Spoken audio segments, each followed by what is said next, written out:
Hello, I'm Suzanne Bohm from Lake San Marcos in California, and I am an experiencer of the near-death experience.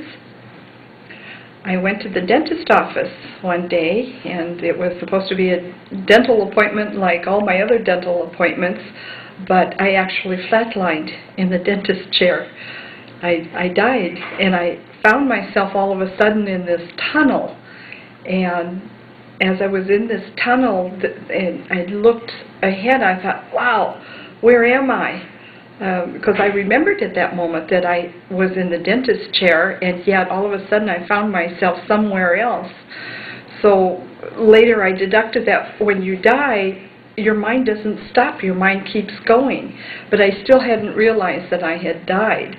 And I found myself being pulled toward this beautiful light at the end of the tunnel. It was a very small pinpoint light, and I got pulled closer and closer to this light. And there were other beings like myself in this tunnel, and they would get pulled toward the light and then through to the other side. And as I got closer, it was like a vacuum cleaner that kind of sucked me through the light to the other side. And I was totally baffled and wondered, now what's going on?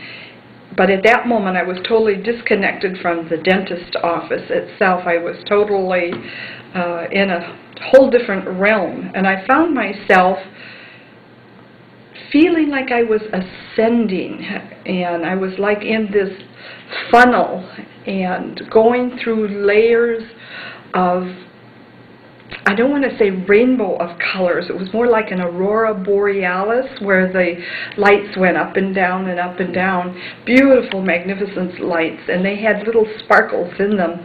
And as I rose through the aurora borealis light effect, all of a sudden I saw my dog that I had as a childhood. I saw Rusty. He was an Irish setter, and he was young and beautiful, and his fur shone, and I thought, wow, that's amazing. Our souls of our pets are here. And then I started ascending again through layers of white light, very softly curved, and one layer right after another, and they started in a particular white light, and each layer was a different intensity of white. It wasn't bright, it was soft and mellow, but almost like it was mixed with blues and just different intensities of white light. And there were beings there, just like me, and I'm thinking, whoa, what's going on here? And so I tried to pinch myself. And when I looked down at my body, I didn't have a body. It was only light. It was a light. And the beings that were in these layers of white light were the same. And it was like I had ears, and like I had a head, like I had eyes, and, you know, my head was there, just my body was gone. They were the same. It was like we were talking to each other telepathically. We were talking with our minds. And as I passed through and continued ascending, I saw way at the top of this little funnel this beautiful, magnificent ball of light. And it was like when in the past, in the old days, when the television program went out at midnight, there was all of this crackly energy, only this was a ball of light and energy field that was like diamonds and jewels, and it pulsated, it swirled, it pulsated, and it went from all the beautiful hues and colors that exist, almost colors that even don't exist in our earthly world. It was so bright and brilliant, and yet I could look right straight into this light.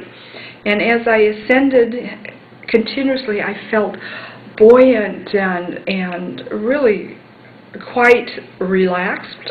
Finally, the stresses were totally gone that we normally have. And in the last layer, it was like the last layer cradled this beautiful ball of light. And there were beings there that said, "We know that you know where you're going." And I said, I know where I'm going. I'm not even sure what's happening here. And with that, I shot right to the center of this magnificent ball of light above me, just like a catapult. And there I was in the center of this beautiful, beautiful, magnificent light. And out of that light came this voice and says, "You're safe. You're here with me. You're safe." And I'm looking around, you know, who is that? And the voice came back and said to me, "I am the light." "You're the light? You mean you're trying to tell me you're the transcendent? You're the one, the great kahuna? Are you trying to tell me that you're God?" And the voice came back again, "Yes, I am the light, and you are safe. You are here with me." And then I just said the voice was a man's voice, but like no other voice that you've ever heard. And it came down on me and just washed the woes of the world away. And then suddenly I realized, oh my goodness, I must be dead. That's when I really realized, it hit me hard that I was dead. And we had this conversation, and he told me that I could stay there. I'd earned my right to stay there, that I was an old soul, but I had a choice to come back if I wanted to. And he says, "If you go back, I have a job for you to do." He gave me assignments. He says, "I want you to go back and mentor.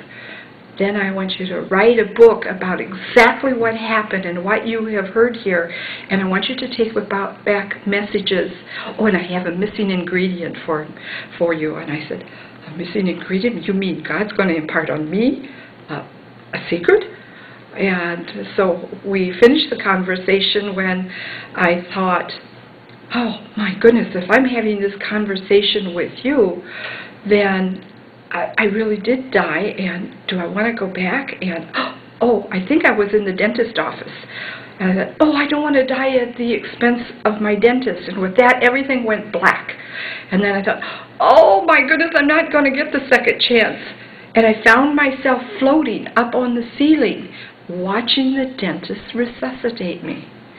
And a whole new experience began of my life, and I went home, I locked myself in the bedroom, and I began writing. And I wrote and wrote and wrote until I had the whole outline of the book there, and I didn't want to forget it. And I never have forgotten it. It's still with me. Every cell, every moment of every day, the experience is with me. It's wonderful, it's beautiful, it's magnificent. There are no earthly words to explain the magnificence of being on the other side. And he told me that our life is like a circle, and he said, he drew little parentheses here, and he says, this is your life here in the earthly experience, and you still have all the rest of this yet to live as spiritual beings. So now being back, I share this with as many people as I can through my book, and a movie is going to be made of it also. We're in early film production, and I no longer have fear of death. I understand it. I'm friends with it. And I almost envy people who have passed now. I think, oh, you lucky son of a gun, you're already in that peaceful, beautiful place of harmony. A place of harmony is my most important word. And we're still left here to figure it out.